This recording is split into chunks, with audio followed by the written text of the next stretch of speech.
The accident was over a year ago. A second woman has been elected president. A 12th planet has been named in the solar system. The last wild polar bear has died. I slept through it all. I was here for my waking. He called it a beginning. He said it was good. I think he may have thought that anything I did was good. Welcome to Transition Radio, live from Wilton Manors, Florida, with your host, Mark Angelo Cummings.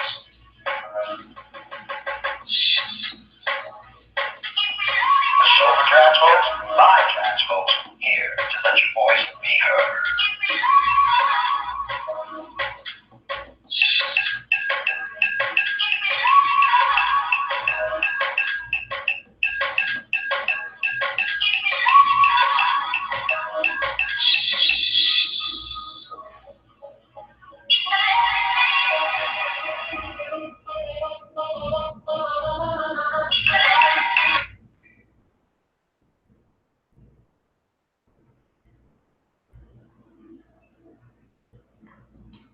Hey. And if y'all are wondering what was that all about, well, since today is the last show of Transition Radio, or RealTalk as we know it, I felt it appropriate, or actually suggested, to play the original introductory interview, whatever it's called, the intro for the show, which I created, by the way. I put everything together, and I was very excited, and the show has been my baby. But everything in life must change, and it's time for a change and a new beginning and new, new adventures. The show has been running since September of 2012. As many of you that have known me for a long time, the show started with Jessica, who was the co-host at the time. And we all know the story. Jessica and I split up, and here we are. But anyway, I don't know what else to say, but yeah, I came in kind of mid-ship here, and you had just been continuing to do the show by yourself.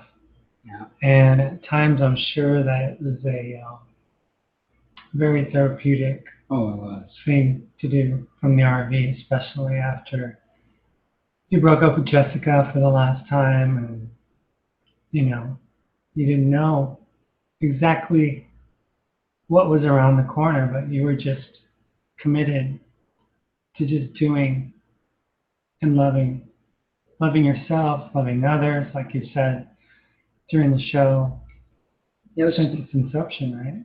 It was just, it was something that, a labor of love, even the times were rough, when I had split up with Jessica, and I would get home from work and tired, and I was still looking for the guests and still putting everything together. And at the time, working with Joe, which, I really enjoyed working with Joe. He made everything so smooth. All I had to do was be the host and find the guest and just give him the script, and he made everything happen. And, I enjoyed it. It was like my baby, like I said. It's a cool thing going on. Yeah. I mean, the show had lots of followers, and lots of people were, really fans of the show. And you got so many names. Oh yeah. To interview. I mean, all over the world. From all over the world. And even like back in 2015, we were doing interviews with people from all over the world. Yeah. Even back then.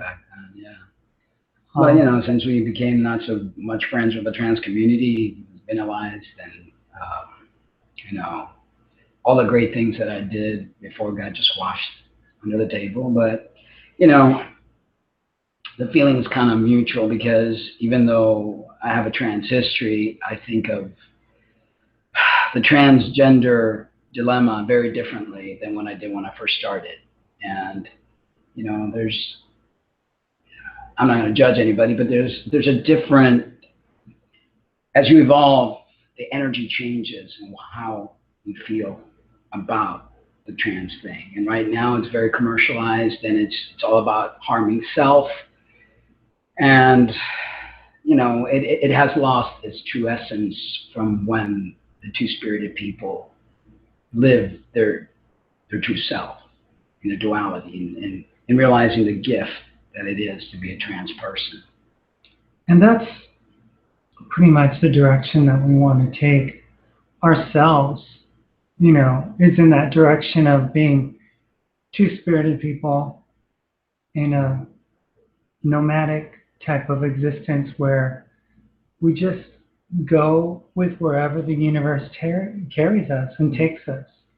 And I know that initially you probably wanted to do something that was like that with Jessica back when you guys got the RV and you started traveling around and you were doing shows that were live and you were just vlogging your experience and stuff like that. So I even started way before Jessica, my initial first wife, when we went on our spiritual journey back in 2008, because I've always had this yearning inside of me to fulfill the universe's wants and needs. And what universe wants is for us to be free-spirited and just experience the wonderful things that life has out there for us all.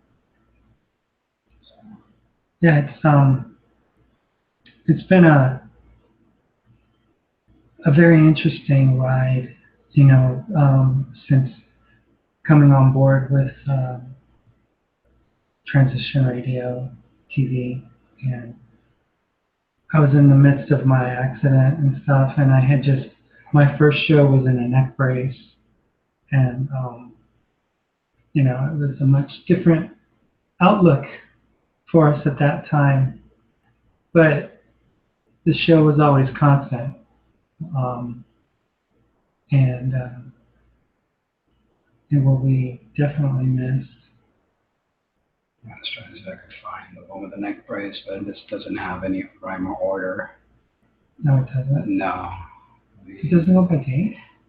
It's not the way it's set up on the playlist, but here it is. Okay.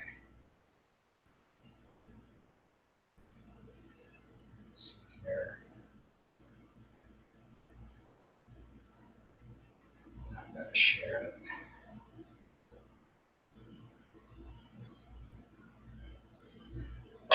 Transition Radio TV, brought to you by thebestformstory.com.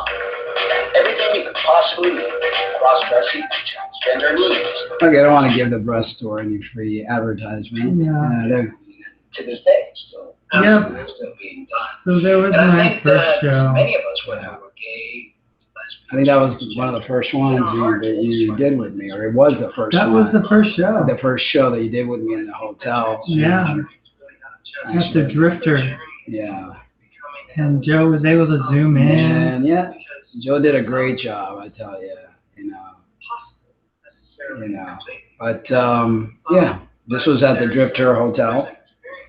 So In Silver City, and yeah, Silver City, Mexico. it was basically January 25th. Yeah, It was all less than a 2015. month from when the accident had happened. Yeah. But it was, I can't put it into words, really. What even inspired you? I wanted to do a something. show like this? One of the things that was always on my mind was I wanted to prove to people that trans people could be really awesome people, angelic. That's the angel wings that you guys saw on the bottom there, and that if they were really would touch deep inside themselves and not worry so much about the outer and the materialistic and the changes or whatever, and then we'll go within, they will find out how wonderful they are, the talents that there are in the transgender community.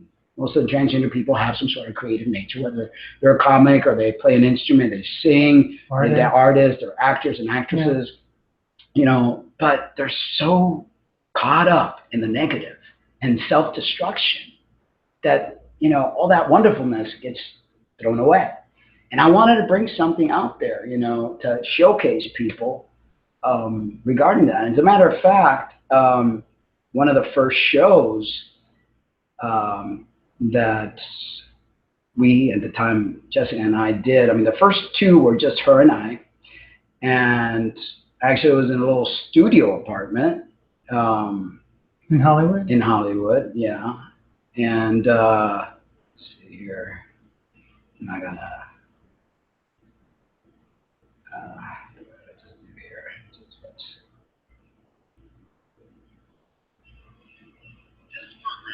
Okay.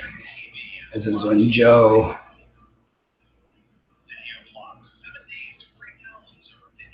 When Joe would advertise.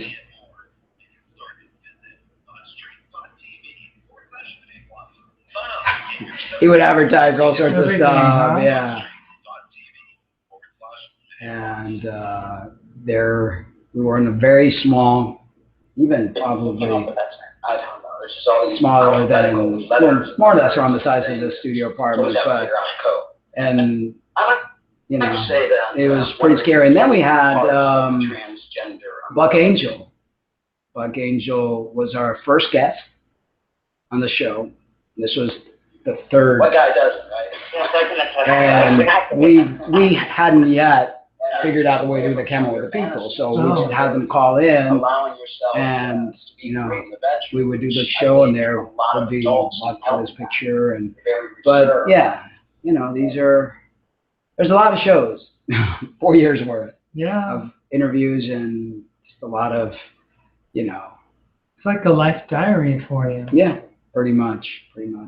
I'm definitely gonna let the website go down because, you know, it's like $130 a year, and all the shows are on YouTube, but I don't see it necessary. So after September, you know, the website is gonna go. You know, a lot of years of work. Lots.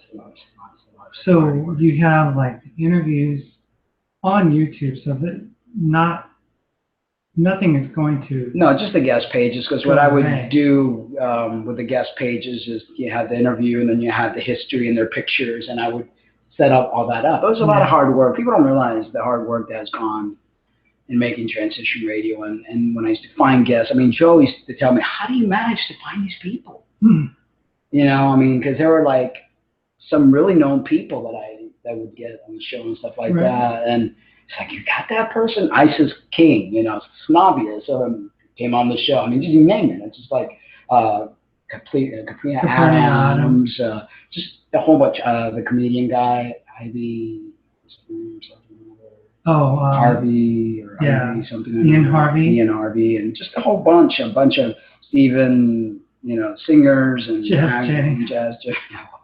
Sorry about that. Yeah.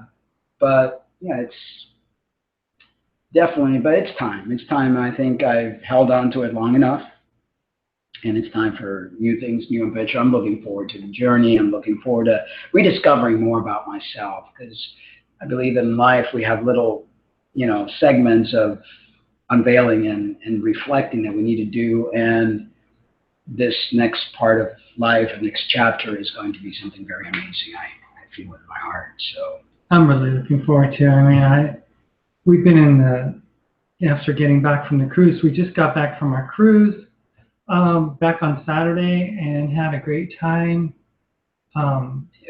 Just, you know, enjoying the water and relaxation. And some of those shows all the shows were really good. But, you know, it's been such a whirlwind, and we're just even going to be in more of a whirlwind now, because right now it looks like a tornado hit outside. Oh my God. I mean, stuff's on the floor. You sold the shelving unit, so we don't have a place to put anything on. So our computers are down on the floor, clocks and cameras. All my kitchen stuff is all over the place. Kitchen is on the table. You know, I mean. Yeah, and for somebody who's such a neat freak and OCD as I am, this is like, okay, this is part of the journey, the beginning, that's going to really challenge me in many ways, but it's all good because it's all about growth. But yeah, and we managed to, the landlord bought the furniture because he's going to sell it furnished, so that's great. That way we'll have a bed, and we will still have a chair to sit on till we leave in the end of April here.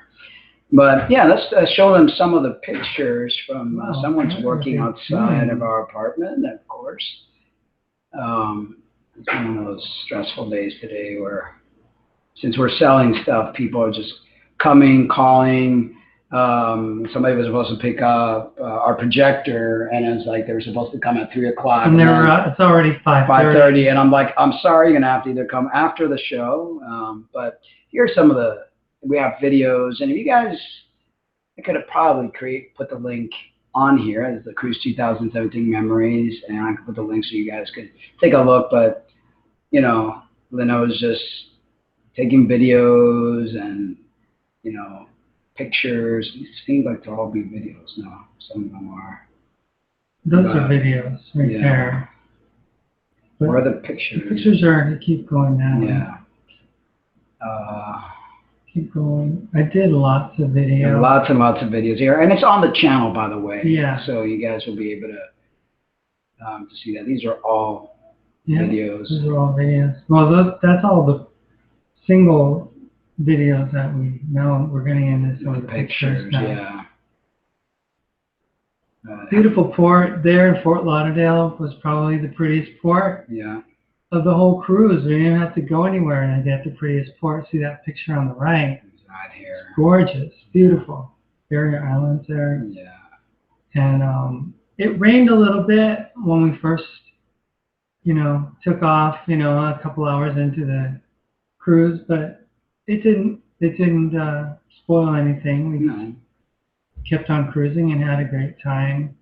We tried to be good with the food, and it's so difficult with food because we did. I mean, look at it right there. It was like great olives and asparagus and tomato, and I ate more bread than I would have wanted to, but since I kept it vegan, and it was just fruits and rice, potatoes.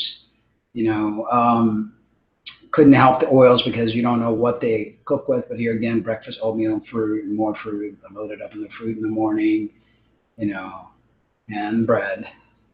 But we didn't break our vegan lifestyle, and no. And the interesting thing was that there were so many items for that you could choose to eat, and I don't think I was tempted even once.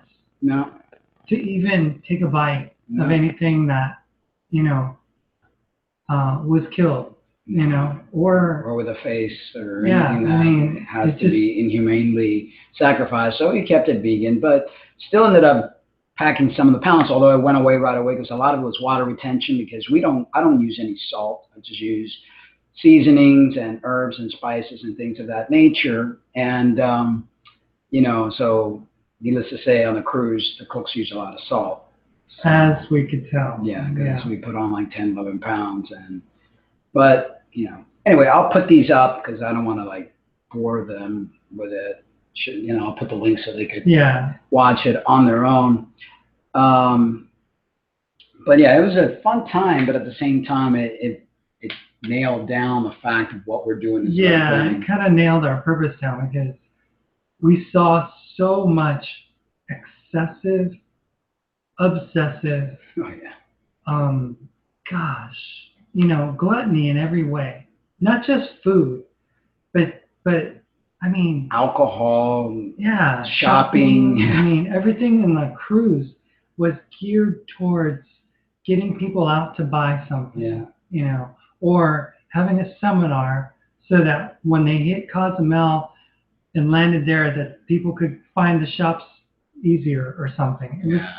And we've got this special on, and if you buy now, and it's like that constant, and people are just, you can see in their eyes, and it's like, or they're gambling, or they're smoking. Or you're at the buffet, and people are just about running you over. Oh, yeah. It's like being trampled. It's like, there's plenty of food, people. Don't worry. We're not going to run out, No, there was plenty of food because people were taking not just, typically you would eat maybe bacon, maybe ham, maybe sausage, but they were all of the above. You're like, oh my God. It's a cruise, so the buffet is like the epicenter of all activity. Food is the primary reason. I think after seeing the people what people do when they go on a cruise. That's why they go, is to eat. Yeah, well, after the second day, I was like, okay, I got myself in order, and I was just like, I didn't, because, it just, having come from an eating disorder, it took me many years to beat that addiction to food and to stop using food as a form of numbing myself, or rewarding myself. So I don't use food for that at all, because it will trigger back the same, once an alcoholic, once a shopaholic, you've got to be careful, because things can trigger you. And it's like the same thing that got you there. You've got to like become aware and say, okay, no, I know where this is coming from. I'm putting it aside. This is very easy, because there's never really a cure. You just learn how to live with it and know your boundaries. And that's something that people have to realize, that if you have a food addiction, or you're eating for comfort, or you shop for comfort, or whatever it is that you do, you've got to like program yourself. Just like the adult tells the kid what to do, you've got to tell the kid inside of you, no, because if not, it'll come back. And yeah, and I noticed that with, on the cruise with the food, for me, it was like, I figured that since we paid for it, that we had to eat it. So it was almost like we never usually eat on lunch at like 1 or something like that. And we'll have a So snack. we would have breakfast like at 11, Mm-hmm. and then what? We would And come then you're back like, at, oh, and you stay, yeah. then we'd come back at 2 and Yeah. eat. Yeah. 11, 12, 12, 1, 1, 2. Yeah. That's only 3 hours Yeah. different. And we would come back to the buffet, because mentally in my mind I'm thinking, we paid for the cruise, we paid for the buffet, that's what it's there for, so. It's that justification. Yeah. And that's how people justify in shopping. I deserve this, I work, I this, I that. It's like, we got to program our brains to think differently, because if not, it's self-destruction. And I was shocked when I came back. Yeah. I was like 12 pounds I'm like, I over. knew that was going to be the case. 12 pounds. Yeah, I was And like, then- maybe you shouldn't be adding that. And it's like, I felt like a dog wanted to bite my finger if I would say anything.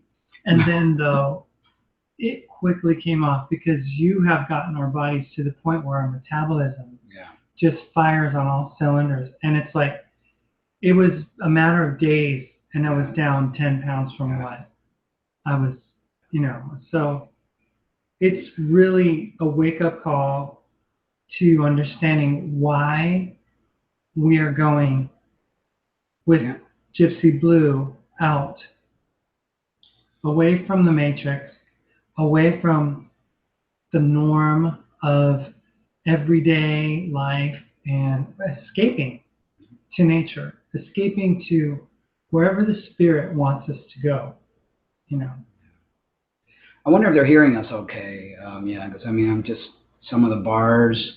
You guys, are you hearing everything okay? Those that are watching, if you could just put on the chat there, A-OK or something like that, or if you want the volume higher, you can try to bring the mic closer. But yeah, it's, it's part of the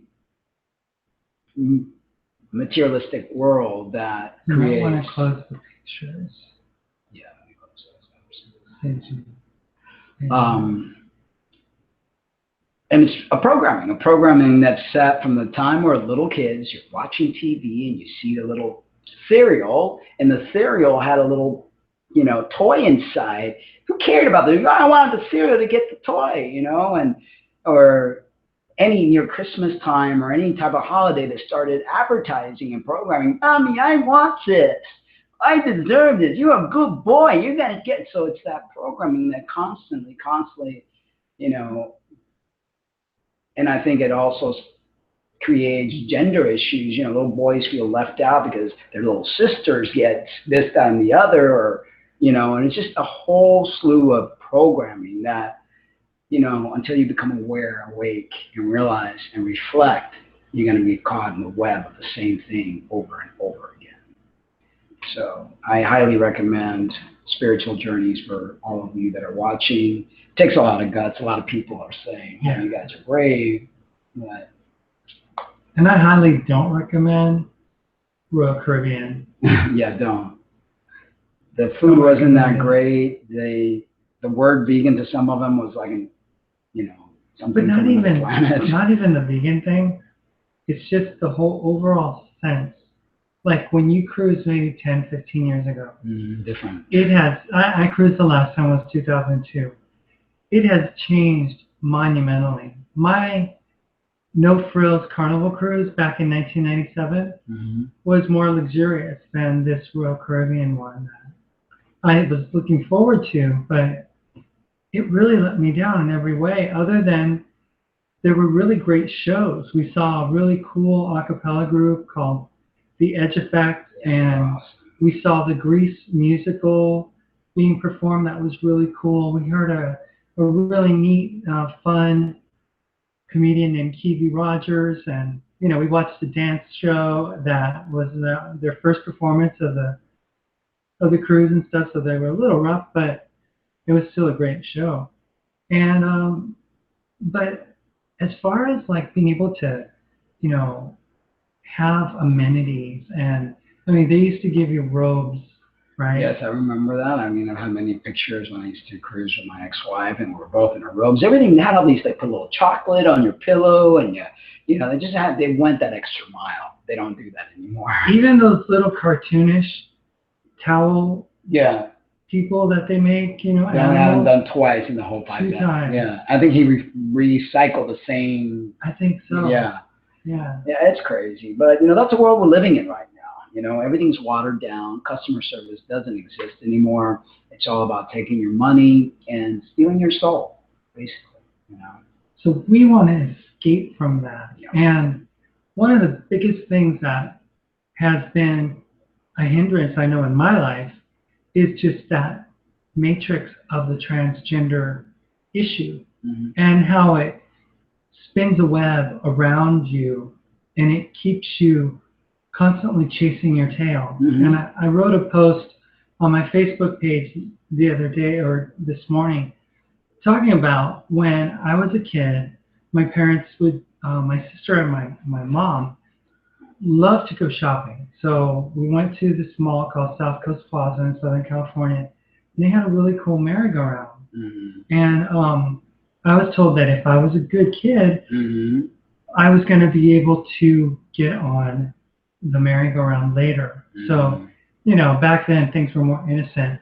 So they dropped me off at Sears. They would go do their shopping, look around, try dresses on and clothing, and then come back and get me. And of course, that's not something that people would ever do now. No, right. No one's going to leave their kid at Target. Let them play in the toy section. Right. Not going to the Adam Walsh case. Yeah. I was a kid right before and during the Adam Walsh thing, where he was kidnapped and killed.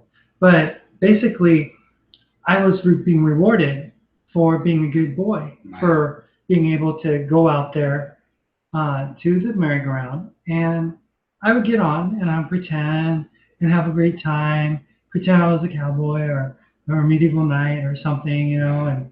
But when the quarter ride for 5 minutes was over, I had to get off. I couldn't play anymore. Right. And I had to come back to reality in that sense.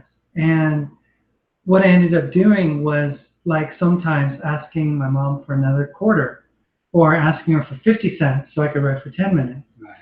But when you get off of this merry-go-round in your transition, it's sort of like the same scenario that I had when I was a little kid. Yep. And it's the same place where you got on, it's the same place where you're going to get off.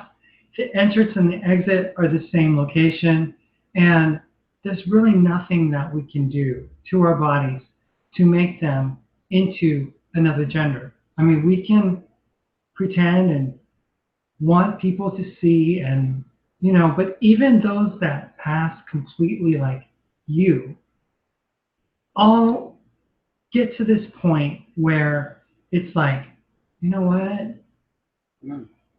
Here I am. Here I am. I can't run away. There's only, you know, you can't take away who my mother brought to this world, you know. And I know a lot of trans people get all upset about it, and they don't understand it, and they just want the whole world to validate them, and they'll do anything to themselves, hurt themselves to the point of poisoning their bodies, cutting themselves all up, or having the surgeons cut themselves up, and just really it's like Mr. Potato Head.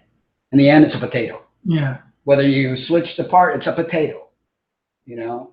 And now you've risked your life even more greatly, because now you've compromised your body in ways. If you did do the surgeries or something, for instance, the facial feminization only lasts for so long. As you age, it starts to sag. Not only that, and you have to redo it. As you age, there's certain looks that even women that are born women, they age in their ears and their nose, and they start looking like old men, you know, because it's what the body does. So you've seen a lot of older trans women, no matter what they did, you know, cut their hair, you know, because, like I said, you can't run away from that marathon. It is what it is, and it's a harsh reality for many, but if you accept that reality and accept who you are, there's no pain, you know? And that's been something that I've had to learn. Since my transition started back in 2014, I had to learn that lesson. And I think now the universe has me in a place where I understand so much more than I did even 2 years ago. You know, there's a lot of growth that takes place in my 15 years of transition. I've learned so much. The first couple of years, I was like, everyone, I'm this and that and the other. And then one day, hard reality, I was like, who am I fooling? You know, I'm sitting there in a male's locker room with a bunch of guys or whatever, and I'm like, I don't belong in here. Excuse me. I'm going to go out, because it's, you know. And, you know, it's not just that. It's how people, if they knew the truth about you specifically, how they would react to you, how they would maybe change their approach towards you. And they have. When I let somebody know the truth, it's like I could see no longer the same respect. No longer it's like, oh, okay. You're an imposter. You're lying to me. Oh. You're fooling me. Yeah. And you're trying to fool other people. And it's like, you know, no, we're just trying to live our lives, you know, in the comfort of our own humanity. But people get so caught up with the looks of it all and the appearances of it all and the surgery of it all. And the labels and the gender marker and everything else, that they lose sight of the fact that the universe has so many of us that are in this transitional period in our lives, whether it's transitioning from a job, or if we wanted to attempt to transition our gender, or whatever it might be that's transitioning. We basically are being put into like a fire by the universe, and it's trying to meet out all of the stuff that we don't need, all the things that make us, you know, not the person that we could be. And, you know, it's like a filter, but people get stuck in this filtering experience where they attach more things to them, more value to other things that don't really have any value. Neurologically, you know, a person with gender identity or body dysmorphic or personality disorder, whatever, does not react like a typical nervous system. So they get stuck in whatever it is that they're doing. So nothing else matters. It becomes tunnel vision. And in that process, they lose friends, family, loved ones, because they've just poo-pooed on everybody. And they're a train that's gone crazy, and you know, nothing's going to stop them till they think they get there. And when they think they get there, they realize, what did I just do? Where did I go? I really didn't go anywhere. I spent thousands of dollars, put my health at risk, and at the end, you know. Well, what you end up doing is this. It's like you end up putting like a border or some kind of a force field around you and the rest of the people that you knew. And they don't want any part of this new part of you. No. They just, most of the time, there's obviously exceptions of people and families that, you know, accept or adapt. Adapt would be the word. You know, they're like, okay. Like a late transitioning spouse's wife, like an MTF or something. They love their spouse. They don't want to be alone. Right. So they stay, and they're invested in this person. So they're going to just stay, you know. But, you know, in the long run, I mean, people have to ask their questions, or themselves question. It's like, okay, why do I feel this way? Why do I feel like I'm born in the wrong body? Could it be something that happened in childhood? Like a trauma. I mean, I'm talking about how they left you in America, or they left you, and if you were good, you know, you probably felt left out, that your mom and your sister were doing something special. So they had to reward you with something else because they didn't want you to, you know, so little things like that, you know, could end up, you know, really triggering a lot of things. Yeah. So like, I want to go shopping. Mm-hmm. I want to wear the stuff that mom and sister are wearing. Mm-hmm. And so, I mean, you find that if you really dig deep in a lot of trans people's history and psychological makeup, you're going to find that there are clues that led along the way, like Gigi Gorgeous, for instance. Mom died. And from that moment on, it was like, boom. Made a commitment. Yeah. And there's, you know, little things that happen. And when we understand that and we're okay with it, it helps us grow and heal. Because if not, it's that vicious cycle no matter what they do. And the next topic we're going to talk about is Jazz Jenny. No matter what they do, I mean, what more perfect scenario than this Jazz Jenny? Yet still unhappy, still suicidal, still anxious, still depressed. What else is there? I know. You know, and now what? It's like they've gotten Jazz should be kind of like the poster child of happiness, of trans happiness. Yeah. Because they have had the ability to transition their gender from an early age. Age 5, when I met them. In a loving family, you know, with wonderful, you know, support from every angle. Yeah, grandparents. And I mean, the media's been really friendly. Mm-hmm. You know, I mean, she has her own TV show, for crying out loud. Her own doll. Her own doll. And still, this teenager still finds themselves suicidally depressed, lonely, frustrated, angry. Yeah. Psychotic at times. And just very, very sad. Yeah.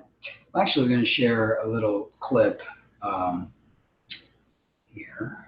Let me find it.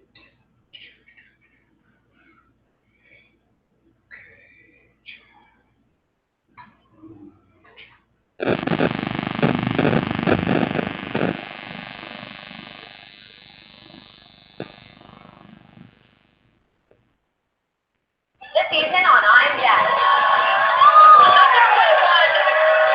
Woo! Catch it! Oh my god, I need to see this! Don't kiss the garbage pail. Oh my god! I really hate driving. You're not good at it either. Do you think you'd be interested in dating trans people, maybe? For sure, yeah. This is not working well. Where'd she go? She left. Do you need help? No, just go and skate. When I'm upset and want to be alone, I really just want to be alone. I just really hate myself. I used to be like this. I just feel bad about myself. How can I get you to go to therapy? You think some random individual who doesn't even know who I am will have the answers to my questions? Just because she needs help. You're frustrating me. But she does. You're about to turn 16, so I think it's feasible that you could have honor surgery. I definitely want to do it. My brain puts on the brakes like, whoa. I've always dreamed about having this procedure done. It should be done after you finish high school. What are you worried about? Like, kids are doing it at like 16. It is ultimately my decision. We're just now getting children who have been on puberty-blending hormones. When it comes to the surgery, we don't have the raw materials we need. Testosterone suppression gives you 2 big favors here, but it just gives you any favors down below. I can't do the type of surgery that you want. Happy listeners invited Jazz to be the guest on her show. We are once again talking about bathrooms. Those on the left are all about feelings, while the rest of us just don't want to get raped in the bathroom. I'm not ecstatic about putting Jazz in the firing line of a shot. Nice to meet you. Nice to meet you. Tommy, so nice to meet you guys. All right, look on that. She doesn't want to interact with me at all. We're off to bed first. Here we go. 5, 4, 3.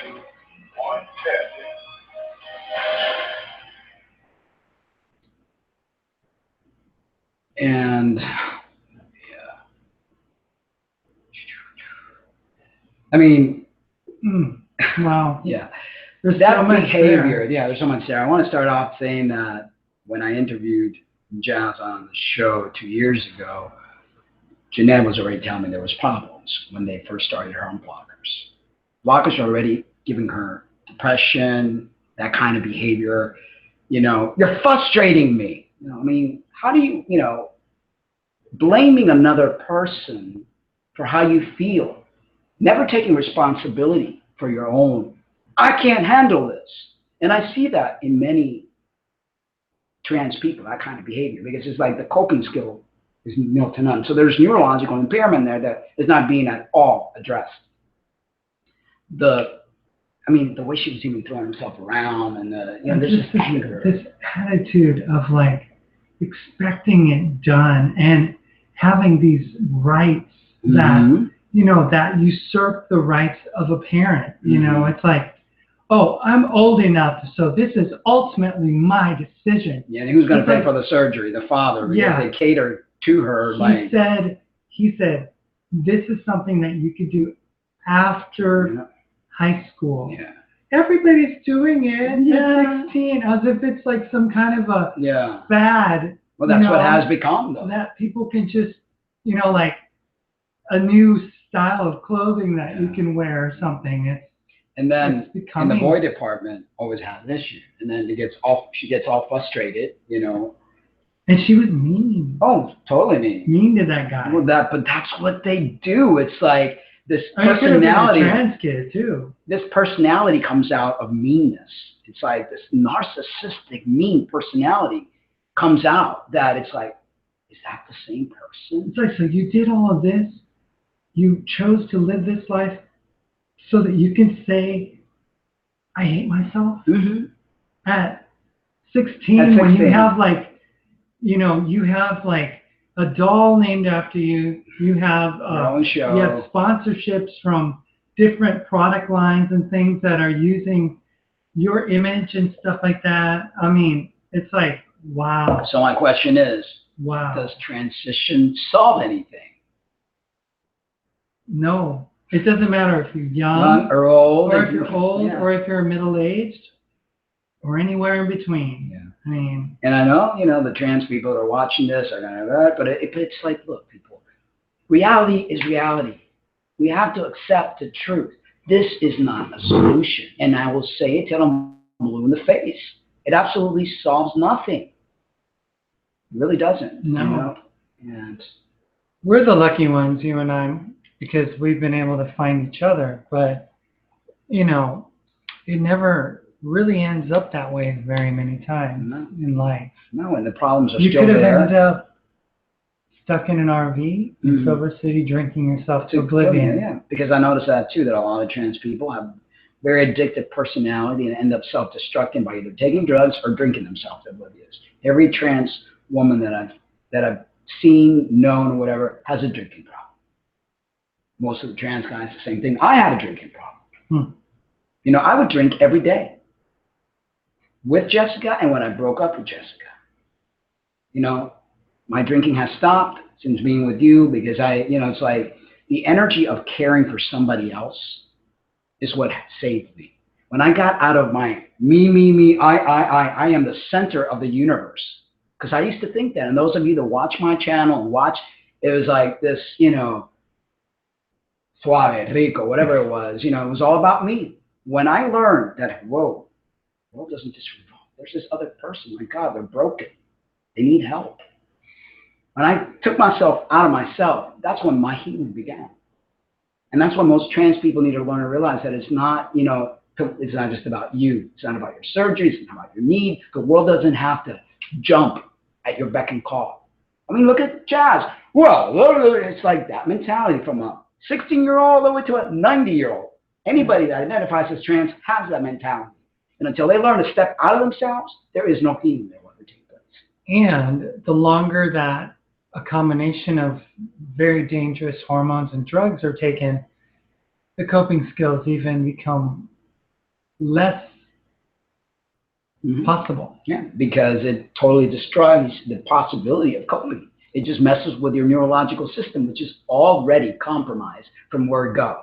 Now you're putting these blockers, you're putting hormones that don't belong in your body, or not the amount that trans people use, because every female-born female has some testosterone and every male-born male has some estrogen.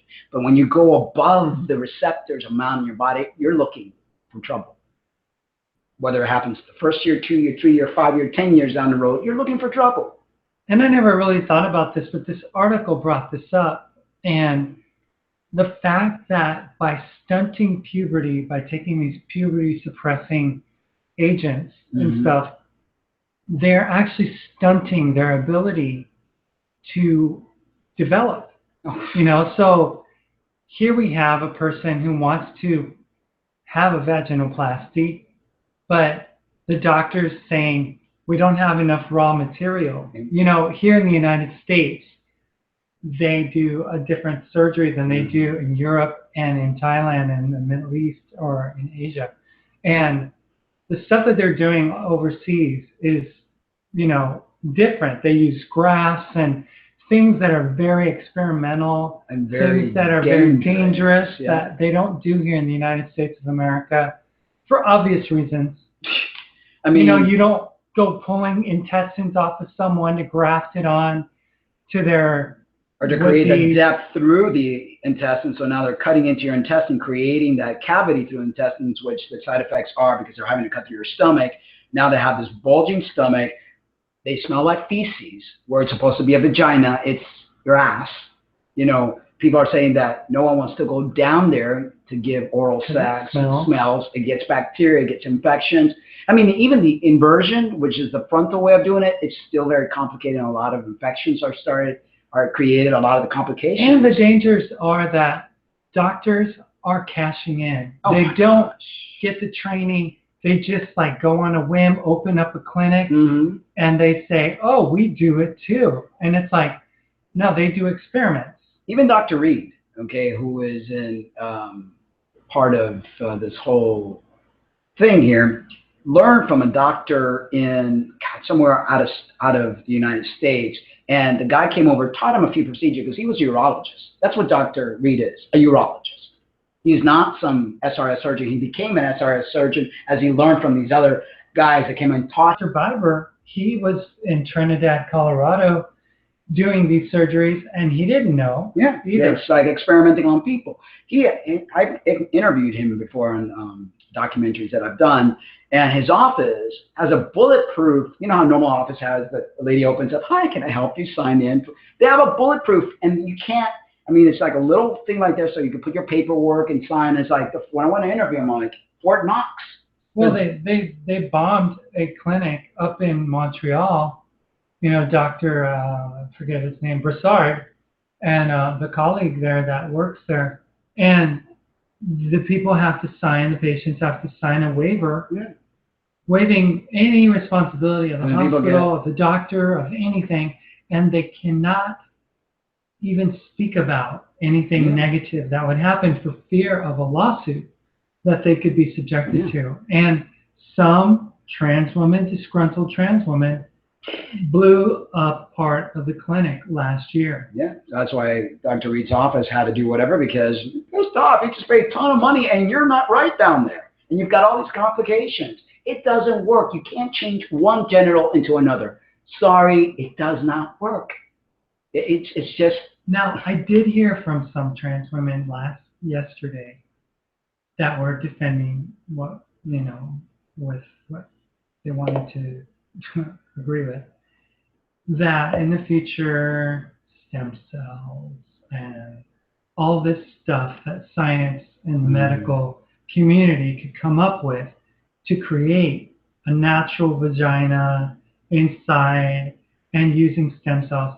And, you know, I wouldn't put it past medical people to be able to contrive all kinds of things that they could possibly contrive. They haven't even been able to do that with replacement of a limb or an organ. So as much as hopefuls are out there that will happen, that will be very at the end of the totem pole because there are other more important things. Oh, of course there are, but I'm just saying that is something that's just part of the sci-fi mentality that trans people have, that they're always dreaming and thinking, and someday I'll, and you know, they live their life on that.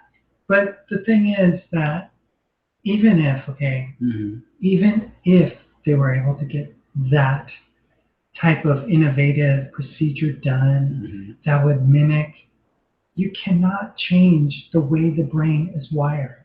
So you have a person who would have something that would look very much like a female vagina, but then up here, they still tick the other way, you know? So it's like there's no way to really change someone's gender. You can't change the structure of what is. You can't. I mean, it's just, I mean, people can try, and they've been trying forever, but it just doesn't really work that well or at all. But yeah, it's really sad. I predict that jazz is not going to end up very well, because there's going to come a time where she'll fall in love with a boy, and the boy's going to reject her, and the pain's going to be so great, and she's so used to getting what she wants and how she wants it, that the temper tantrum is going to go as far as she'll end up hurting herself. Yeah. You know, which is going to be sad. And then when that time happens, everyone has catered to their needs and realize that instead of helping this person, they've hindered them. Yeah. You know, because sometimes tough love is tough and no hurts, but there are times when you have to say no. No more. So we had Desiree say, hey, hello, glad to see you're back. Yeah. Today's the last show that I don't know if I mentioned that. Oh, you did. Okay, yeah. But we won't be gone, but we'll be in a different what? Well, we won't be doing the live shows anymore. We might do some live shows, but it won't have this format. We'll be out in nature. We'll be nomading, going throughout the United States. We'd love to meet many of you. When the time comes, we will be posting stuff of where we're heading so we can meet up with people. You got a really cool map. Oh, yeah. I set up a blog, Gypsy Blue 2017, and set up the blog so we could put pictures of and put videos up, and, you know, love to, you know, extend the services of my health and wellness ability, and teaching people how to eat healthy, and cooking, maybe even going into people's homes and, you know, redoing your kitchen to help you lead the healthy lifestyle, redoing your thought process to help you lead a healthy spiritual life. I mean, many things that, you know, are on the works, but we won't be gone completely, like you said. It just won't be Real Talk anymore. The channel will most likely be called Gypsy Blue 2017, and Gypsy Blue is our home. She's not just a car, she'll be our home, and we'll be going all throughout the United States. Well, I think Gypsy Blue is not going to be our home. She's going to be our way to get to our home. Yeah, that's true. Every night. That's true. So this article I found is very interesting because, I mean, there's so many points that it makes. And it does have a anti-trans, you know, bent to it.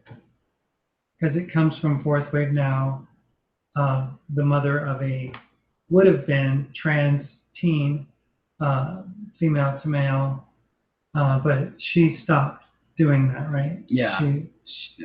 She ended that. Yeah, I think so. Wow. So this is the mom's heart cry to get out information, because she felt like there weren't enough voices being able to share this information about young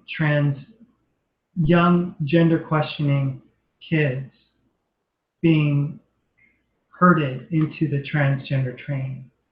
Yeah. You know, so this article has a little bias to it, but some of the points that it makes are interesting. So the article starts off saying,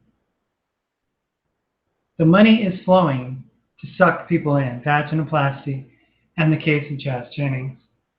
Social media has been abuzz the last few days with the release of a trailer that you just saw a few minutes ago, advertising the upcoming third season of I Am Jazz. It's only a 2-minute clip, but it packs a wall. We see Jazz crying while saying, I just really hate myself, which is intense enough given Jazz's admission in the prior season of being suicidally depressed, which we saw in that one show. But the big news is Jazz's desire to seek bottom surgery. In the trailer, we see Jazz in 3 different doctors' offices. The news isn't good. All right, so Dr. One says, you're about to turn 16, so I think it's feasible that you could have bottom surgery, as their little dollar signs with all these new, gender-varying kids that are out there. And Dr. Two says, we're just now getting children who have been on puberty-blocking hormones. When it comes to the surgery, we don't have the raw material we need. And Dr. Three says, testosterone suppression did you 2 big favors. And this is Dr. Reed. He gestures to his chest and pantomiming breast, but it didn't do you any favors down there. The raw materials down there are, of course, the childlike male genitals. Jazz would have, having been on puberty blockers since age 10 and estrogen since at least age 12, according to the first episode of I Am Jazz, Season 1. The most commonly performed procedure in the United States to create a facsimile of female genitals, called one-stage penile inversion, is more complicated and requires more steps when the male genitalia are the size of a prepubescent child. And it's like the FTMs who take testosterone and makes your clit get big, and MTFs take estrogen, which shrinks your junk. It's what happens. A prior Fourth Wave Now post, age is just a number, touched on a few points from an April 2017 article in the Journal of Sexual Medicine, co-authored by gender therapist Christine Milrod and U.S. Path head on the UCSF Gender Psychiatry, Dan Karasik, which discussed exactly Jazz's situation, bottom surgery for minor boys. The prior post emphasized some surgeons believe the minors should have the procedure done while still in high school so that their parents can ensure compliance, even be active in the dilation routine required to keep the neovagina open to maintain the vaginal depth involved before the teen becomes distracted by college. If you can't attend to your own vagina, then you don't deserve having one. If you have to have your parent, mama, they're usually mama's boys got to take care of it. Hello. It's like if you want a puppy and you're not going to take care of your puppy, it's going to be your mom, then you don't deserve a puppy. Right.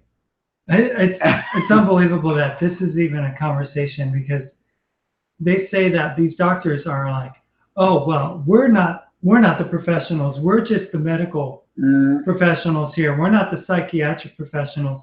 If they deem them, legitimately qualified to have these surgeries, then we're the ones to perform it. Yeah. So, but we're not going to say whether they're capable of having the mental capacity to endure the maturity kind of thing. to deal with what because it's a very hard surgery. It's hard for adults, never mind a teenager.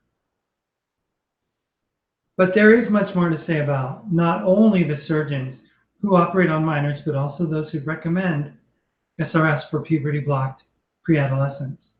Of the 20 anonymous surgeons surveyed in the Milrod-Karasik article, 11 admitted to operating on boys under the age of 18. Unless Jazz seeks the procedure overseas, it's highly likely it will be one of these surgeons who will do Jazz's bottom surgery should it take place before age 18. People like Dr. McGinn, who is a late transitioning transgender woman, and Dr. Bowers, is another late transitioning. And ironically, they were both medical professionals. One of them was a gynecologist, and the other probably a urologist. The other one was a military, a Navy doctor. So, there's no training, because there is no going to school to become an SRS surgeon. There's no fellowship. Yeah, there's no there's one-year nothing, program. Nothing, because it's all shooting at the hip. And people are placing their child in the mercy of these experimenting doctors. So, of the 20 anonymous surgeons, did you just read Yeah. that? Okay, so from the get-go, co-authors Christine Milrod and Dan Karasik make clear that growing trend of operating on minors is out of compliance with the current WPATH standards of care. And like the WPATH standards are really a joke, in my opinion. So, saying this, it's bad. Yeah. But it's evident from this and other writings that Milrod and Karasik, both proponents of affirmative gender care for minors, are interested in changing those standards, of course, for the next version of the SOC-8. And they are not alone. Lowering the age for genital surgery is a very popular topic among the gender clinicians like Joanne Olson, who's and others. Yeah. Well, she wants to lower the age that children can take estrogen and testosterone. And they're just messing with these kids dramatically. Who are these 11 surgeons? Not even one has ever even published on the issue. The surgeons who perform the procedure on transgender minors have, without exception, refrained from publishing any peer-reviewed outcome data or technical articles on this small but increasingly important population. When asked about the lack of published data on surgery in minors, most participants asserted that gender confirmation surgery in all age groups had been a very small part of surgical medicine until very recently, and that data on large volumes of procedures were not yet available, conveniently. Yeah. Some also cited the perceived taboo or outright stigma in performing the surgery, and therefore a certain reluctance to share results or specific techniques. But there are a few surgeons, whether they're part of the group or surveyed to this article, we don't know, who have been featured in a news article about genital surgery on males under the age of 18. One of them, cited by Milrod and Karasik in a footnote, is Dr. Gary Alter, who in 2014 performed vaginoplasty on a 16-year-old. Dr. Gary actually removed the testicles and inserted a tissue expander, sort of like a internal balloon in the scrotum, several months prior to the final sex change of this 16-year-old. And the expander was progressively filled with fluid. And it enabled the patient to avoid taking skin harvested from the flanks, or the buttocks, with the resulting unsightly scars. So after 2.5 months, the expander was removed during the vaginoplasty, and a clitoral creation was made. So, I mean, they are just playing around. It's eugenics. Trying to figure out. Experimentation. And the article's pretty long. We have other stuff to cover, but is there anything particular that you wanted? The article. Because I could go ahead and also put this on the description. So it says, despite a lack of concern about misdiagnosis, many of the surgeons voiced concern about a severe lack of expertise in the field. Here's Surgeon 14, who said, I believe that anyone who is performing vulvoplasty should have a fellowship training that is at least 1 year. It is going to be a rough period figuring that out, but I think we will get there eventually. I have seen horrific, unethical practices by surgeons who lie about their experience and horrific results surgically as a result of that. We are using transgender people as guinea pigs, and the medical profession allows this to happen. WPATH has the ability to have some teeth and regulate this more, but we don't. We don't, because I don't want to piss people off. I've been talking about this for the longest time, even before you and I got together, and it's just like, there's something very wrong with this, the way that the experimental with hormones, the experimental with the surgeries. They're like, one thing is to feel, more in touch with your male side, female side, live your life as whatever, but this has gone, in my opinion, way too far. Way too far. And what's going to end up happening is as the years progress, the lawsuits continue and more deaths. Take you, for example, okay? You sought out the services of a physician to get rid of your breasts. And, the other is something that's commonly done. But recreating, the female breast tissue and making it more male appearance was something that was not something that people did. Right.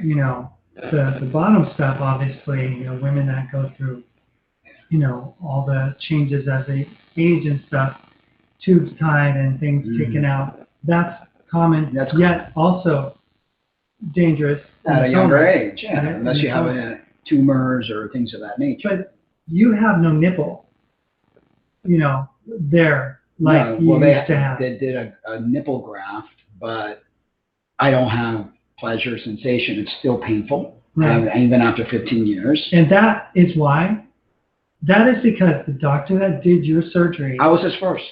You were his first guinea pig patient. Yeah. So you're the guinea pig that they played with. Yeah. And when you went in for follow-up, they didn't want to see you anymore. No, because it was done in a hospital that wasn't, they couldn't deal with who I was. Even at the Cleveland Clinic where I had the surgery, top surgery and my hysterectomy at the same time, a 7-hour procedure, I got treated like a freak, like a circus freak. And the aftercare was horrible, and I'm one of the lucky ones, but there are people that end up even worse. And it's all kept hush-hush because it's like people don't want this to come out. They want people to continue to do this craziness because it's all about the money. And so when people like us talk about it, people get pissed off. Oh, shut up, don't, but it's like someone has to say something here. Someone has to open up Pandora's box and tell the truth. Because right now everything's just being, hidden and people having these false expectations that they're just going to magically turn into women or magically turn into men, and it doesn't happen. It doesn't. No matter how many years a trans woman is on hormone, they still, it's a matter of fact, and what I'm seeing is like it goes backwards. They become even more androgenized because the body's fighting. And I see you see me all the time looking at pictures of people, and it's like, oh my God, they're getting worse instead of better. Mm-hmm. And it's like a sad thing. And it's like, people need to be told the truth. You're right. It's like the Wild West out there. These doctors are opening shops up. Mm-hmm. All of a sudden, everybody needs to have a gender clinic. It's like money came in for AIDS research and stuff. Now money is coming in for trans children research and all this exploration stuff in gender. And a bunch of these places are just opening up, and they're basically like cowboys and cowgirls who kind of build their little house, advertise it, and they just suck people in. Gender centers everywhere. They're getting grant money, they're getting money, and they're like, whoa, there's a killing in this. With all these gender varying kids out there, we could really make money. And these professional, entrepreneurial surgeons, they are taking their, turn at swiping at the trans trend and being able to become profitable through it and to be able to, offer their services. It's like, it's another market that opens. In the media, it's like the cool thing now in schools and stuff for people to say they're trans or something. It seems like, obviously that's not the case everywhere, but it seems like the trending thing. It's no longer cool to be gay. Yeah. It's now, no, trans is the next thing. And I know a lot of people say, well, I said that, I'm sorry. But it has become, if not, why do you think this influx of people coming out as trans? Men that never even once showed an iota of feminine features or femininity of any sort. They were like the man's man. And all of a sudden, hey, I'm a woman. Mm-hmm. And it's like, what? It's crazy. We have a friend here in Fort Lauderdale. Just got the orchid done. Yeah. They just, they had that all removed so that they could get their birth certificate corrected. And we counseled this person to not get SRS. They were gung-ho about going and getting it done. And even the doctor that did their orgy said, please hold off. hold off. They health-wise, they didn't pass to get the SRS. I mean, a lot of these people are above 40 years of age, and I'm sorry, after 40 years, the body is not the same anymore. You know, things break down, and these surgeries are so complicated and so invasive and scary. You know, it's not, you just don't, it's not just a healing of 3 months or whatever. I mean, complications that arise 2 to 3 or 4 years down the road. You know, infections, reoccurring. I mean, the body's been assaulted. It's like blowing your dick off. You know, that's crazy. And more. Yeah. You know, it's like, I just want people, you know, I'm not trying to be mean. I just want people to realize, please, snap out of this. Snap out of this trance, point intended. You know, realize that people like us have a neurological impairment that make us obsessive compulsive, make us have, you know, OCD into something that we want, and we become so gung-ho with that, and we've got to learn to like shake ourselves and say, hey, wait, we're going too far here, you know, and just realize what's actually being done. I had another article that we were going to read regarding alcohol and the spirit, but you know, knowing that we've taken a long time, yeah. So I do want to talk about, though, the likely cause of addiction has been discovered. And I find that gender issue is an addictive issue, you know, major addiction, you know. And so I think this is really apropos to what we've been talking about. It is now 100 years since drugs were first banned.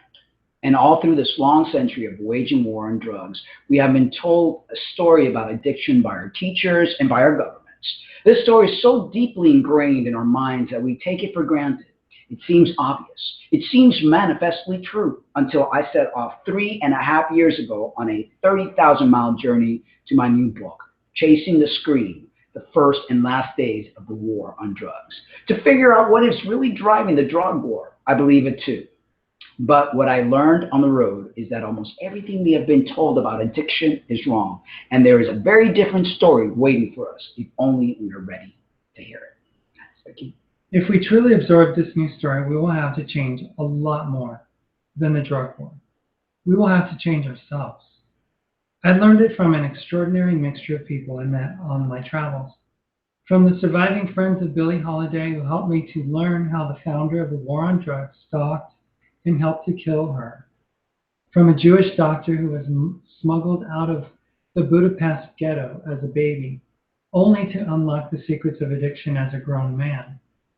From a transsexual crack dealer in Brooklyn who was conceived when his mother, a crack addict, was raped by his father, an NYPD officer. From a man who was kept at the bottom of a well for 2 years by a torturing dictatorship, only to emerge to be elected president of Uruguay and to begin the last days of the war on drugs. I had quite a personal reason to set out for these answers. One of my earliest memories as a kid is trying to wake up one of my relatives and not being able to. Ever since then, I've been turning over the essential mystery of addiction in my mind. What causes some people to become fixated on a drug or a behavior until they can't stop? How do we help those people to come back to us? As I got older, another of my close relatives developed a cocaine addiction, and I fell into a relationship with a heroin addict. I guess addiction felt like home to me. If you'd asked me what causes drug addiction at the start, I would have looked at you as if you were an idiot and said, drugs, duh. It's not difficult to grasp. I thought I had seen it in my own life. We can all explain it. I imagine if you will, you and I and the next 20 people to pass us on the street take a really potent drug for 20 days. There are strong chemical hooks in these drugs, so if we stopped on day 21, our bodies would need the chemical. We would have a ferocious craving. We would be addicted. That's what addiction means. And I want to explain that. When you take drugs, I used to take cocaine, I used to smoke weed, I used to do all sorts of things. You release certain chemicals in your brain, serotonin. And it happens with food, it happens with alcohol, it happens with behavior, like gender, cross-dressing, things that it releases these kind of things. One of the ways this theory was first established is through rats experiments, one that were injected into American psyche in the 1980s. In a famous advertisement by the Partnership for a Drug-Free America, you may remember it. The experiment is simple. Put a rat in a cage alone with 2 water bottles. One is just water. The other is water laced with heroin or cocaine. Almost every time you run this experiment, the rat will become obsessed with the drugged water and keep coming back for more and more until it kills itself. The advertisement explains only one drug is so addictive. 9 out of 10 laboratory rats will use it and use it and use it until dead. It's called cocaine, and it can do the same thing to you. But in the 1970s, a professor of psychology in Vancouver called Bruce Alexander noticed something odd about this experiment. The rat is put in the cage all alone. It has nothing to do but to take the drugs. What would happen, he wondered, if we tried this differently? So Professor Alexander built Rat Park.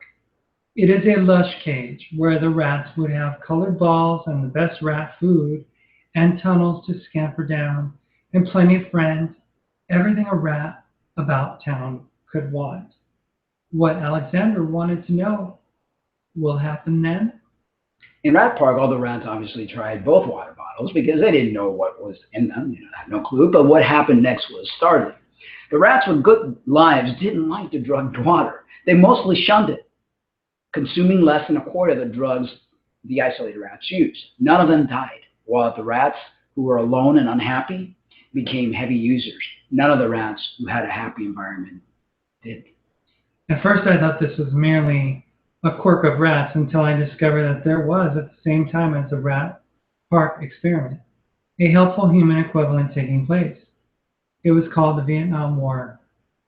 Time magazine reported using heroin was as common as chewing gum among U.S. soldiers. And there is a solid evidence to back this up.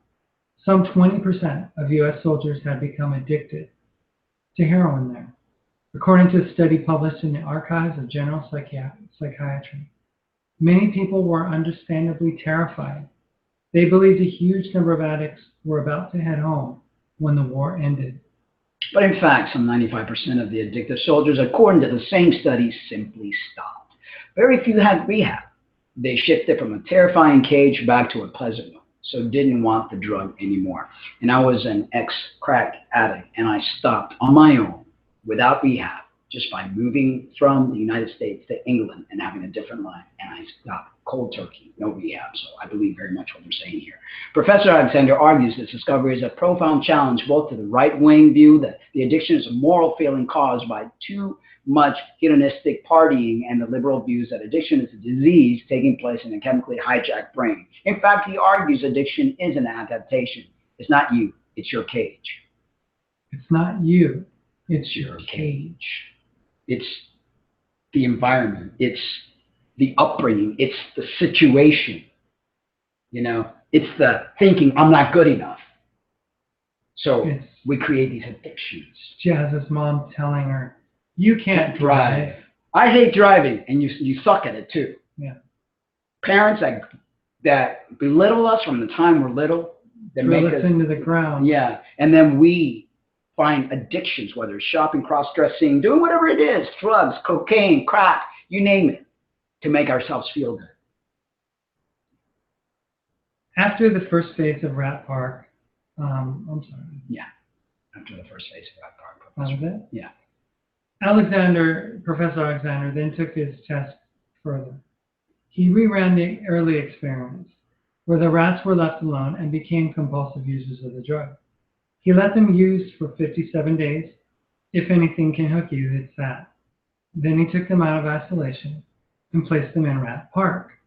He wanted to know, if you fall into that state of addiction, is your brain hijacked so you can't recover?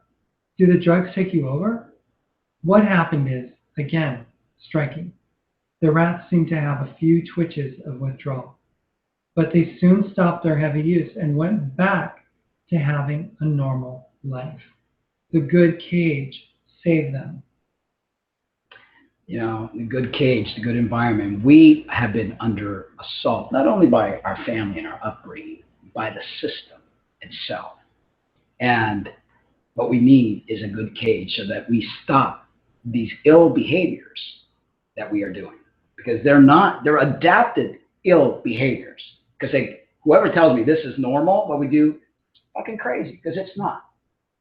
Okay, when I first learned about this, I was puzzled. How can this be?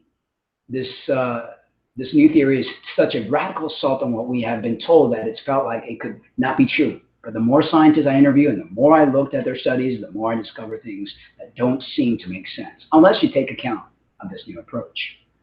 Here's one example of an experiment that is happening all around you and may well happen to you one day. If you get run over today and you break your hip, you will probably be given diamorphine, the medical name for heroin. In the hospital around you, there will be plenty of people also given heroin for long periods for pain relief. The heroin you will get from the doctor will have a much higher purity and potency than the heroin being used by street addicts who have to buy them from criminals who adulterate it. So, if the old theory of addiction is right, it's the drugs that cause it. They make your body need them. Then it's obvious what should happen. Loads of people should leave the hospital and try to score smack on the streets to meet their habit. But here's the strange thing. It virtually never happens. As the Canadian Dr. Gabor Maid was the first to explain to me, medical uses just stopped despite months of use. The same drug used in the same length of time turns street users into desperate addicts and leaves medical patients unaffected. If you still believe, as I used to, the addiction is caused by the chemical hooks, this makes no sense. But if you believe Bruce Alexander theory, the picture falls into place. The street addict is like the rats in the first cage, isolated, alone, with only one source of solace to turn to. The medical patient is like the rats in the second cage. She's going home to a life where she's surrounded by people that love her or that she loves. The drug is the same, but the environment is different. And this is so very true. People that are lonely and upset will drink alone and drink themselves to oblivion. People that have a good social support, good loving people in their life don't end up, that myself. I used to love drinking. I don't need to drink alcohol anymore. Yeah, you are my purpose. Yeah, I didn't have one single alcohol drop on that cruise. I have a purpose. You are my purpose. And I don't need to self-destruct anymore. I don't need to go inward and dwell on my pain and my lacks and my whatever. I could say that I've been healed from that with learning, and that's my advice to all of you. Step out of yourself. There's a bigger world out there, people that need you, that you could do something with your life instead of just dying willow of self-pity and all that stuff. This gives us an insight that goes much deeper than the need to understand addicts. Professor Peter Cohen argues that human beings have a deep need to bond and form connections. It's how we get our satisfaction. If we can't connect with each other, we will connect with anything we can find. The whir of a roulette wheel or the prick of a syringe. He says we should stop talking about addiction altogether and instead call it bonding. A heroin addict is bonded with heroin because she couldn't bond as fully with anything else. Yeah. And the article is pretty long, but the opposite of addiction is not sobriety. It's a human connection. And that is what humans need. And majority, if you take a survey of majority of people who identify as trans, there are people that are either isolated, self-isolated because they, I never felt that I belonged. Even in school, I felt like an outsider. I felt alone. I felt like nobody, I could relate to nothing or anyone. Yeah. And the majority of people that are trans have social skills problems. So what better way than to go within and create what we create? It makes perfect sense. Yeah. Total perfect sense. But it's a pretty long article. If you want to buy a book by this author, Joanne Hari, it's called Chasing the Dream, The First and Last Days of the War on Drugs. And it's a vicious cycle, too, because no war. I mean, if you want to find peace, how can you find peace with war? And it's like people use drugs as a crutch to relieve pain because they're lonely, because they have no human connections, because they're lacking something in their life. So drugs or whatever it is, whether it's food or alcohol or whatever, you know, whether it's to stand in front of a mirror all day taking selfies, you know, of self. Oh, look, you know, it's so to heal, get out in nature. Learn to talk to people that you don't even know. It's like, since we're living here, we've been like making connections and people buying stuff, people that we normally would not even let in our house. And it's like, there's one guy who bought our sound system and bought some of the mics and mic stands and stuff like that, has called me 7 times or 8 times, and I'm going to keep calling you. Because we told him what we're doing, and he was like so mesmerized and so, you know, it's like human connection is what we thrive on and what we need. And we have been taught to be antisocial. We have been taught to isolate ourselves. And this is why we have all the problems that we have. I mean, I believe. I mean, I agree 100%. I'm just very taken by this author, you know, talking about, you know, the whole approach to addiction, the whole approach to, I'm a recovering alcoholic, or like you said even before, earlier in the show, how you learn to redirect your addictions and stuff. But this says that there's more to life than just being able to redirect those addictions. It's really about being able to embrace and love others and to heal internally, and not, like, there wasn't even a hint of you wanting alcohol. None. And it was everywhere. Oh my God, it was like all over the place. It was like candy. Yeah, and I was like, didn't want it. Yeah. Didn't want it. I mean, and that's the thing. I mean, and I have a very addictive personality. My father's an alcoholic, you know, or was. He's a recovering. He went through the AA and all that stuff. And, you know, there's just major addictive issues.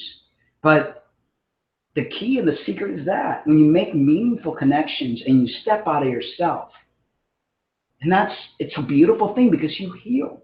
You really do heal. And that's something that I really want us to help people as we're on the road, you know, and help people learn how to make that interconnection and learn, you know, to tap into the wonders of life. Because, you know, I believe that that's the only way to heal. Truly. This is what we have. We have the moment that we live in. Yeah. And that's all we have. We don't have yesterday. Yesterday's gone. Whatever happened yesterday is in the past. And we don't have even the next 5 minutes. No. We just have this moment right now that we have right now to live. So there's really no room for stressing out about things you did or things that are coming up, because the focus that you're meant to be created for is for the moment. You're not made to experience the future. You're not made to experience the past. If you make yourself try to go back to that, then it will do psychological damage to you. Yeah, you'll be depressed. And if you go towards the future, you become anxious. And worry. So the best thing to do is just stay in the moment of now, because you don't have anything else. And you know, stop having that self-hatred that for whatever reason got put in there, whether it was from a parent. Like I see Jazz's mom, and you're like, from the time, you know, I'm sure that Jaron was a little baby and a kid, and you know, that woman has issues. I mean, it's very apparent. And those issues, I mean, that child needs to like get away from that family. Yeah. You know, and try to heal.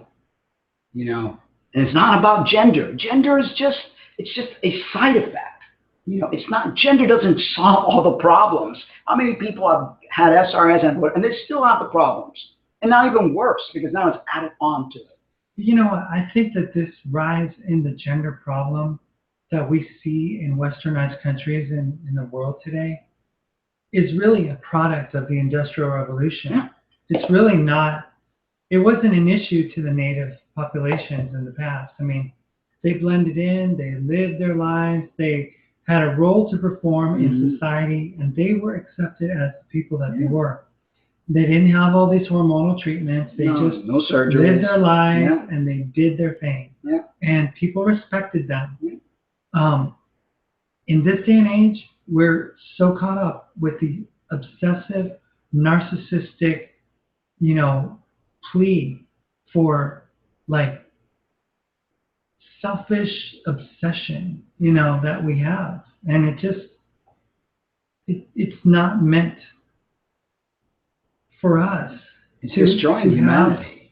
It's not meant. Look at who we have for president, because it's as above, so below. Everything that's happening within us is going to happen outside of us. So the whole presidency and what's taking place, I mean, they're killing bears in hibernation and wolf. He just set a law to have that happen. I mean, who does that? It's just, what I'm seeing is it's such putrefaction. So all I can do is try to change my life, your life, into leading a loving, healthy, abundant not with material, but abundant with love and source of nature and freedom, so that carries over to you and you and you and all of you out there. Because right now this obsessive, I've got to have this surgery. Until I have this, my life won't be okay. I hate myself. I mean, Jazz clearly showed it. I hate myself. I've been dreaming about the surgery. And that's BS, because a couple of seasons ago, it was the mom that wanted Jazz to get the surgery. Jazz was like, I'm okay with me, with what I have. So it's like, there's just constant programming. Yeah, it's just crazy. But the cure-all for all of us in this human existence that we're in is to get out, get away from the cars and from the computer, from the cell phone. Turn things off. Turn off the lights. Step out your door. Walk into nature wherever you might find it. If you have to travel 2 hours to get to it, do it. It's worth it. And we want to be able to share with you guys how it's possible and how you can say no to the matrix around you. You can say no to the iPad and the iPhone and the Android and all the things that we are, programmed to accept as normal, which makes even our neurological system even more convoluted. The cell and all that stuff messes us up big time. Get out to a mountaintop. Get out to a beautiful beach somewhere. Watch the waves roll in and roll out. Absorb the sun into your body. Let the healing streams of life around you in nature, animals. I mean, all the things that we count for granted. We just don't even think about it. It's a very synthetic world. Lay down on the grass and and look up at the stars and just meditate and put good nutrients inside your body. And tell yourself how much you love yourself, because most people hate themselves. They hate themselves so much that they're cutting themselves up, going into procedures to try to create a utopia of what they feel in their mind they should be like. Or they're cutting themselves up inside, where they're in this pursuit of greatness, of fame, of wealth, of all this recognition and buying and just filling up a house full of crap that you'll never use but a couple of times. Then it's the next high. What else do I have to get? I need to get this other thing and another thing. It's like they got so many toys that their garage can't even put their car in it anymore, and now they have to go buy and rent a storage unit to put all their crap into it. I mean, that's crazy. It's obsessive, Well, guys, it's been 4.5 years, and I want to thank those of you that have been watching from the inception of the show, and I want to thank all of you that have just come for the ride along the way and have, been faithful viewers. It's not goodbye because we'll definitely be making videos and, showing you our new journey, our new life path. I'm hoping to write some more music and put stuff up and things of that nature. But for now, Transition Radio, RealTalk, with the Cummings at one point, RealTalk with TRTV, has come to an end. It's been a hell 4.5 years, lots of ups and downs. But it's time to say goodbye for that episode, for that segment. Thank you. And as I say always, we love you. But remember to always love yourselves too. And I'll end this show with one of the songs that I wrote. And it was one when I had the group Transcend with Jessica, but it's a very deep song called It's Your Life. And do something good with your life, people. It's the one you got. So,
right.